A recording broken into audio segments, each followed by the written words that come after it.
Before we start, I want to thank you for tuning in. If you're enjoying this content and would like to stay up to date with new episodes, don't forget to subscribe on YouTube and turn the notifications button on. And if you'd like to support this content, then I would appreciate a review or comment if you're listening to this on a podcast platform. Enjoy. And to be honest, that's a very dangerous territory to be in. It's a very dangerous headspace to be in, because those people with a fixed mindset are the ones who tend to avoid challenges in life, or those are the ones who give up easily. Those are the ones who become intimidated or threatened by the success of other people.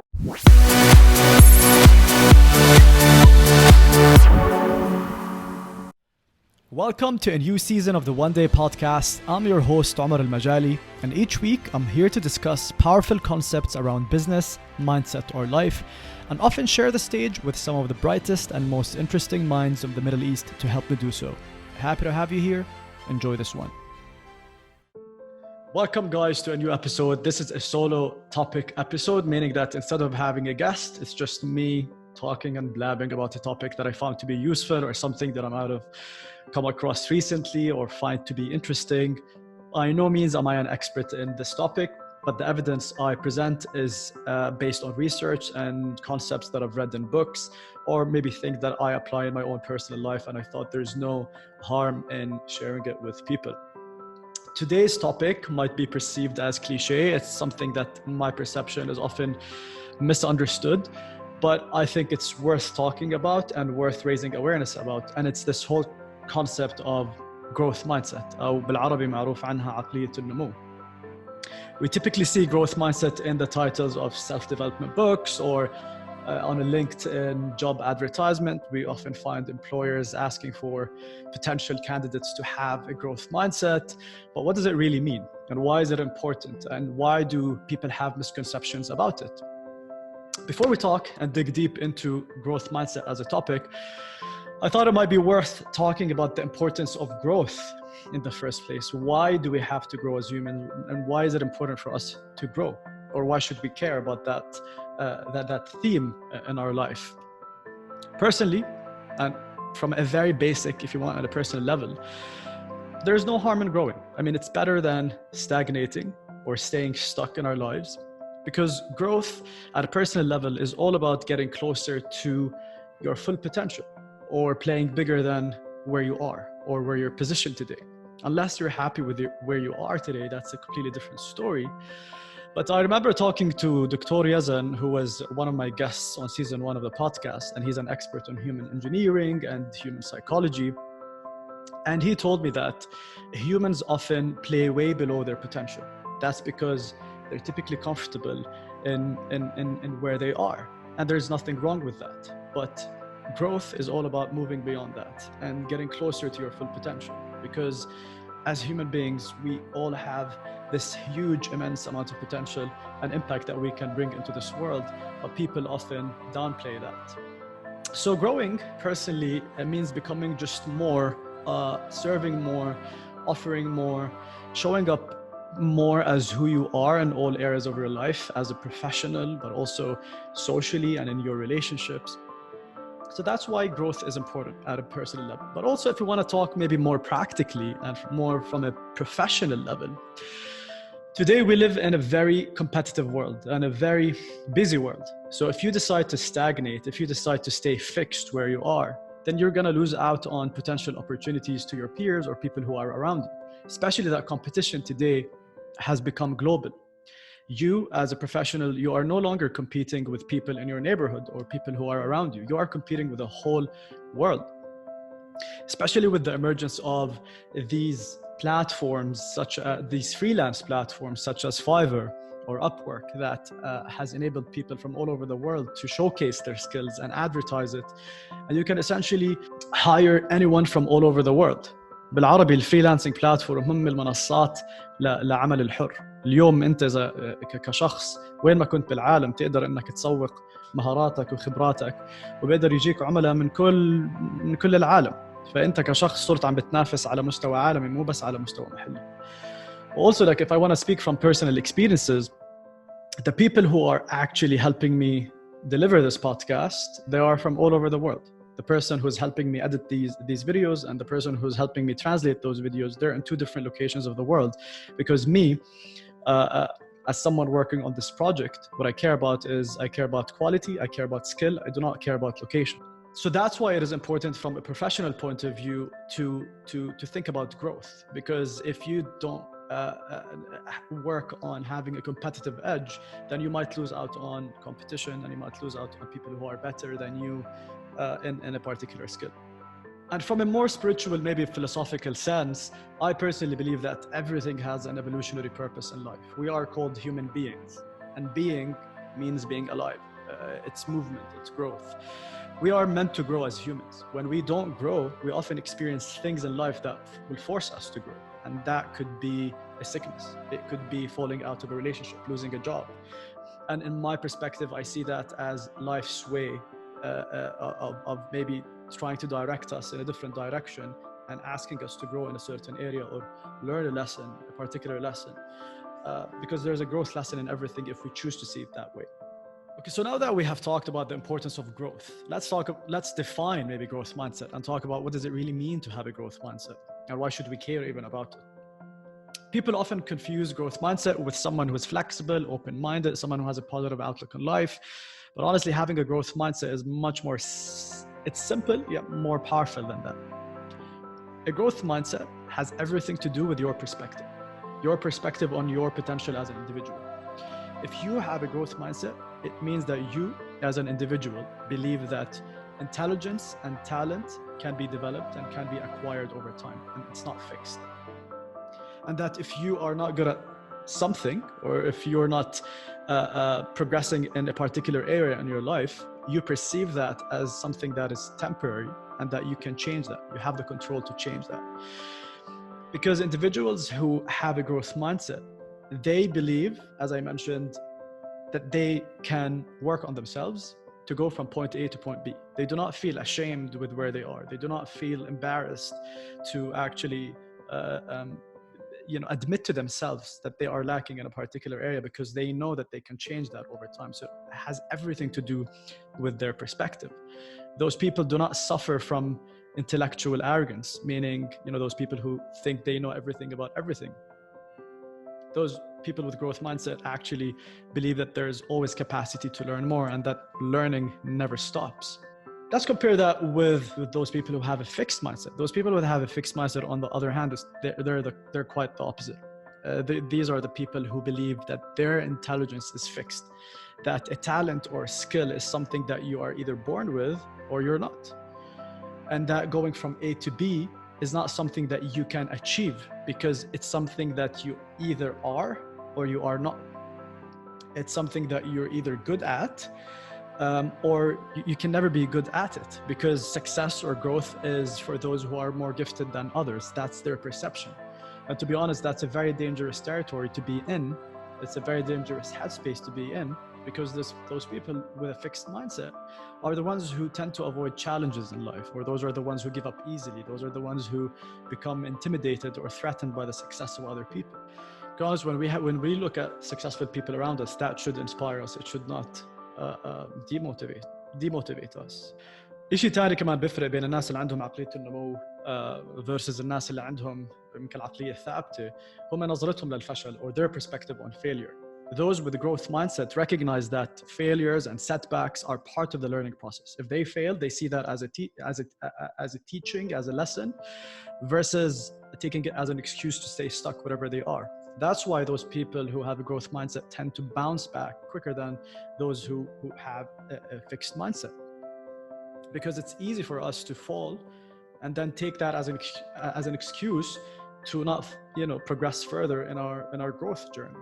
Because our ego is going to convince us that we're not good at it, because it wants to stay in the comfort zone. Our ego, the main mission of our ego is survival, right? So ego fears getting out of the comfort zone. So your brain is going to convince you to stay stuck wherever you are versus trying new things and going out of your comfort zone. Also, an interesting brain research that I found around this topic is those people with a growth mindset, their brain tends to be more active when they are told how they could improve. Meanwhile, those who have fixed mindset, their brain tends to be active when a person is being given information about their performance. For example, how much they've scored on a test. So they're focused on the past. So it suggests that people with growth mindset are more focused on the process rather than the result. And unfortunately, us humans today, we tend to care about the result and not so much about the process, because that's what school systems have taught us to believe in, or have taught us to care about. They have designed us to become students who obsess over getting A's or getting high grades instead of thinking outside the box and thinking critically, or how to think, or to have the mindset of improving. And by the way, there's no such thing as having a pure growth mindset versus a pure fixed mindset, because you as a person, you can have a growth mindset in certain areas of your life, but also have a fixed mindset in other areas of your life. For example, you can be someone who's extremely progressive in their career, but you're stuck in your relationships and you're attracting the same cycles, the same patterns of relationships in your life because you're just stuck in that area. So our objective here is, if you're someone who cares about progressing in life, is to have a growth mindset in most areas of your life versus not. What I'm trying to emphasize here in this intro is that a growth mindset is really nothing more than just a perspective. And we often see personal development books and titles that say the 10 secrets of the world's most successful people, or tips on how to become great or how to become a millionaire. And there's always these catchphrases in these self-help books that tell you to take more risks or to believe in yourselves. And yes, although you might read a book or take a master class and it would get you inspired for a day or two, but these things never stick and they're never sustainable, because we digest them at a very superficial level. We don't internalize some of the tips and some of the systems that these books recommend. And the reason behind that is because of our beliefs. We either believe that we could achieve something or we don't. And honestly, everything in life simply boils down to whether we believe we could achieve it or not in the first place. And where do our belief systems come from? They come from our conversations that we have with ourselves and the identity that we set for ourselves. Because our identities, they stem from the internal narrative that we have inside our minds, such as, I'm not good at math, or I can never stick to a healthy diet. I'm so bad at learning a new skill. I'm a slow reader. Public speaking is not for me. And these stories we play over and over in our heads until they become really our identity, because words become things. And I often, tell my friends or family, like, be careful with the words you use to describe yourselves. So words we repeat to ourselves, they become our identity. Because it starts with a word, and then word becomes an attitude, and attitude becomes a habit becomes who you are. And that's why Buddhists or people who meditate, yes, they tell you during your meditation, you have to care so much about being mindful of your breath and being present with your breath, but they also tell you to observe your thoughts. That's what meditation really means. It's being mindful of your thoughts and your thought patterns, because your thoughts is the underlying factor behind who you are and who you could become. So it's all about noticing your mind patterns. And if you want to get over a certain pattern in your life, first step towards that is becoming aware of that pattern. And that's where mindfulness comes from. That's what being mindful really means. The good thing is that belief systems are not set in stone. They're set in sand, meaning we can change them. And I'm not trying to say that to really be inspirational. That's actually what science proves. Science once, back then, told us that the human brain stops developing in childhood. However, we now today know that the brain is constantly evolving and it's changing, and it's a muscle. And research has proven that every time we push ourselves out of our comfort zone, or we learn a new skill, or we are put in a difficult position, the neurons in our brains, they can form new, stronger connections. And over time, they can help us get smarter. And it's like a muscle. The more we learn in new things or new skills, new neural networks in our brains start making new connections, and that helps our brains expand. So it's like a muscle, and it can expand and contract depending on how much we use it.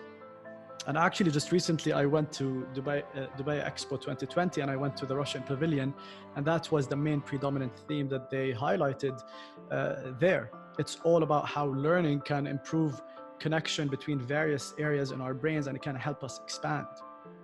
Okay, so this is fine and it's amazing and everything I've been talking about is great, but how can we actually achieve growth, achieve or reach a growth mindset in areas of our life?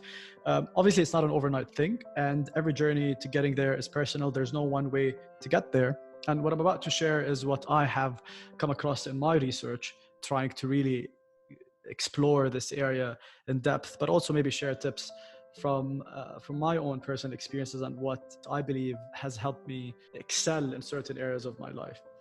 So step number one is just to realize and to really acknowledge that scientifically you can improve. Your brain is designed to grow. Your brain is designed to learn. And by challenging yourself with new experiences and getting out of your comfort zone, as we have mentioned previously, to attempt to learn a new skill, you're actually growing and you're teaching your brain to expand versus contract. And essentially a subset of that is really believing in yourself. So once you believe that science proves to you that your brain can evolve, automatically you should just believe in yourself and in your capability, because everything in life and every single progress that we achieve really boils down to whether we believe that we can do it or not. That's it. And by talking to a number of accomplished people in season 1 of my podcast and even season 2, I'm realizing that an overarching theme between them all is that they all believe in themselves and they believe that they have the capability and they have what it takes to learn something new. Even though the path might not be clear at the beginning, it's all by taking, they believe in taking baby steps and movement and momentum towards a certain direction. So there's this internal belief that drives them forward. And I would honestly admit that self-belief has helped me personally and professionally. It's one of it's the one big attribute that I would owe everything I have accomplished in life to. And I'm not talking about big accomplishments. I'm talking whether, I've gotten quicker at reading a book or improving in a certain grade back in high school. All of that stems from the belief that you can actually achieve that and that you have the capacity and the capability to do that, and that other people are not necessarily better than you. Second point or second tip is really just observe and replace your inner voice if it's not serving you well. Many people have this negative inner voice that acts against their growth, a voice that tells them that they're not good at this and that they might not be able to achieve the skill because they're not gifted enough. A simple step is just to observe that, because as I had mentioned previously, the only way for you to get over a pattern is to just notice that it actually exists. And that's actually what happens in therapy. Therapists are not magicians. What they do is that they act as a mirror to you and they show you the patterns that have been driving you. And once you're aware of that, you can start redirecting that. And again, that's one of the most important elements in meditation, is just to observe your thoughts. Observing thoughts would allow you to then redirect those thoughts. And honestly, one simple trick that I have started using in my life, and I don't know where I learned it, but it's a cool thing, and it's a simple trick. Now, instead of saying I'm not good at something and just keep it at that, I always add yet in the end. So instead of saying I'm not good at math, I would say I'm not good at math yet. And instead of keeping the statement open-ended, it's a trick for telling the brain that you are open to change and that in the future you can have the capacity to change that aspect, instead of just establishing this identity and basically putting that glass ceiling on your ability to grow in whatever you aim to grow in. A third point, and maybe this is very cliche, but it's really very important, and that is setting visions and defining exact goals for yourself. And the reason why I say that is because our brains would help us achieve what it can see and what it can visualize. So the more specific you are with your targets and with your goals, the more your brain will be able to better assist you at achieving that goal. The fourth tip is to get out of your comfort zone. Again, taking on new challenges, learning new skills, acquiring new skills is essentially taking your brain to the gym, and using that muscle will help your brain expand with every single new skill, with every single new knowledge that you gain. So find a new sport, new activity, new hobby, a new book, because that's essentially training your brain and your mind to be more receptive to growth. And the fifth tip is around accepting failure and just shifting and reframing your perception of failure and understanding and acknowledging that failure is part of any learning process. It's just part of the process, it's part of the equation. And that when you fail, you shouldn't be demotivated. You should always get back up, look back at your experience, ask yourself, what did I learn from that experience, and move on. And the last step is just understanding that this is a long-term game. You're not gonna move up the scale overnight from a fixed to a growth mindset. However, it's all about persistence and all about consistency, and just committing to this idea that growth mindset requires exercise and it requires consistency. So a few concluding points before we end this episode, and to briefly sum up the findings. The first and the most important thing is that a growth mindset is a perception. It's your perception of your ability to improve or not. Individuals who believe that their talents can be developed over time through hard work, through feedback, through experience, those are the ones who have a growth mindset. Those are the ones who go out there, achieve more, create more impact. And those are the ones who really don't care about looking smart or trying to prove that they're smart to their peers. They put more energy towards learning instead. And a byproduct of having a growth mindset is having a bias for action, and bias towards moving forward versus stagnating. And again, you're not one or the other. You could be a hybrid of both, depending on the area of life that you're looking at. The focus or the intention here is to have, to adopt a growth mindset in more areas of your life than not. And again, it's a long-term journey. This is a long-term process that requires persistence and your commitment towards progress. That's it for today, people. Thanks for listening, and I hope you enjoyed today's solo episode. Hope you enjoyed this episode and that you were able to pick up a thing or two that could help you on your journey of growth. If you would like to hear more conversations like these, please do subscribe on YouTube or through your preferred podcast platform. You can also follow more content and get in touch with me on Instagram at oneday.thepodcast. Till next time.